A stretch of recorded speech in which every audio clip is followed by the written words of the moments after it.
Curso MOP, Prevenção a Incêndio 2, aula 64. Formas de propagação do fogo. As formas de transmissão de calor entre os corpos estudadas em diversas literaturas são condução, convecção e irradiação. É de grande importância para o combate ao fogo que saibamos como funcionam essas três transmissões. Em algumas situações, podemos ter mais de uma dessas formas de propagação envolvidas na transmissão do fogo. 1. Condução.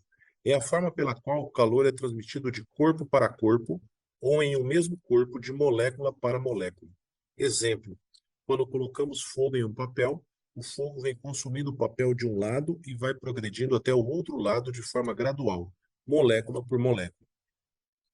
2. Convecção. Ocorre quando o calor é transmitido através de uma massa de ar aquecida, de um ambiente para o outro, por meio de compartimentações. Exemplo: nas situações em que você coloca uma carne na churrasqueira e mesmo sem contato com o fogo do carvão, somente pela propagação do calor a carne assa.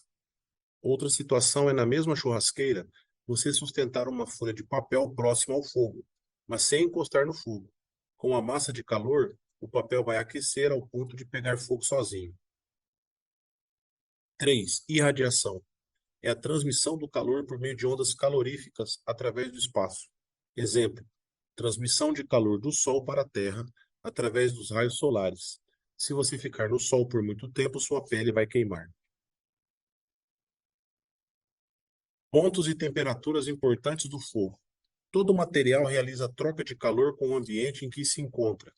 Quando o corpo humano produz suor, nada mais é que a tentativa de resfriar o corpo que troca calor com o ambiente. Com os combustíveis não é diferente. Eles estão em constante troca de calor com o ambiente e, devido a essa troca, eles têm seu estado transformado de sólido para líquido e para gasoso, ou de sólido direto para gasoso. A partir dessa transformação e da continuação do efeito do calor naquele material, eles se combinam com o oxigênio, resultando na combustão.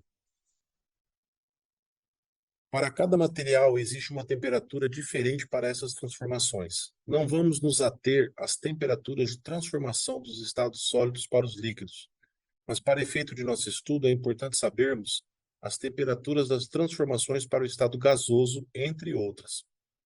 Os pontos descritos abaixo só ocorrem devido à presença de calor e, consequentemente, ao aquecimento do combustível. 1. Ponto de fulgor. É a temperatura em que o material começa a liberar vapores, que se incendeiam se houver uma fonte externa de calor. Nesse ponto, as chamas não se mantêm devido à pequena quantidade de vapores. 2. Ponto de combustão. Na continuidade do aquecimento do material, atinge-se uma temperatura em que os gases liberados, ao entrarem em contato com uma fonte de calor externa, se queimam, início da combustão, e continuam a queimar sem precisar mais do auxílio daquela fonte de calor. Este ponto, essa temperatura, é chamado de ponto de combustão. 3. Ponto de ignição. Existe um ponto que o material, em um processo de aquecimento normal, mesmo sem a fonte externa de calor, entra em combustão. Esse ponto é chamado de ponto de ignição. Métodos de extinção do fogo. Com base no que já estudamos até aqui, entendemos que existem métodos de extinção do fogo. E esses métodos estão ligados a atitudes em relação aos elementos do fogo, ou seja, na eliminação de um dos elementos do tetraedro: combustível, calor, oxigênio e a reação em cadeia. Quais seriam então os métodos? A. Retirada do material, retirada do combustível. B. Abafamento, retirada do oxigênio comburente. C. Resfriamento, retirada do calor.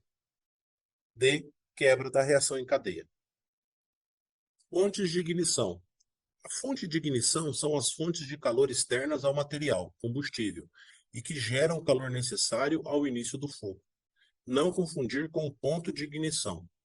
As fontes de ignição mais comuns nos incêndios são chamas, superfícies aquecidas, fagulhas, faíscas, centelhas, arcos elétricos, raios, considerado fonte natural de ignição.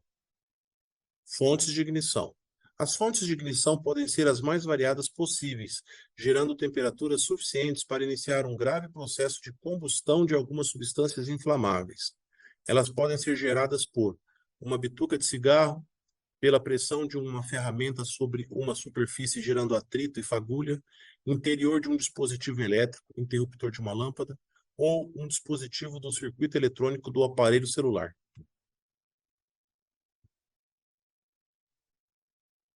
Fim da aula 64.